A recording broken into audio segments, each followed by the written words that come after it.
យើងមកស្វែងយល់ទាំងអស់គ្នាអំពីយក្សមួយក្បាលដែលប្រើជីវិតស៊ីសត្វបង្គាអាចកំបាំងនៃការស៊ីចំណីអ្នកប្រមាញ់តែស៊ីម្ហូបដោយកូនក្មេងយើងសាកស្រមៃទៅមើលថាសត្វដ៏ធំបំផុតនៅក្នុងโลกមានទម្ងន់ទៅដល់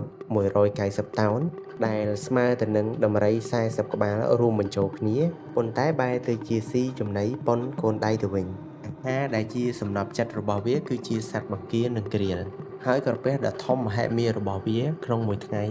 វាស៊ីបង្គាប្រមាណជា4តោនហើយបើធៀបទៅនឹងមនុស្សធម្មតាវិញគឺស្មើនឹងការបរិភោគបាយចំនួន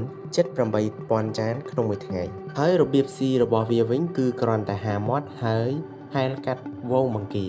ហើយបូមយកទាំងទឹកទាំងបង្គាចូលទៅក្នុងមាត់បន្ទាប់មកទៀតវាយកអណ្ដាតដែលមានទម្ងន់ប៉ុនដំរីមួយក្បាលនោះរុញទឹកចេញតាមប្រឡោះធ្មេញរួចលេបបង្គាចូលទៅក្នុងពោះផាត់ហើយជីវិតរបស់ត្រីបារ៉ែនពូឃីវក៏អាចបង្រៀនយើងបានដែរថាមិនចាំបាច់បរិភោគរបស់ធំក៏ថត់បានដែរសំខាន់បរិភោគឲ្យតែបានច្រើនទៅគឺបានហើយ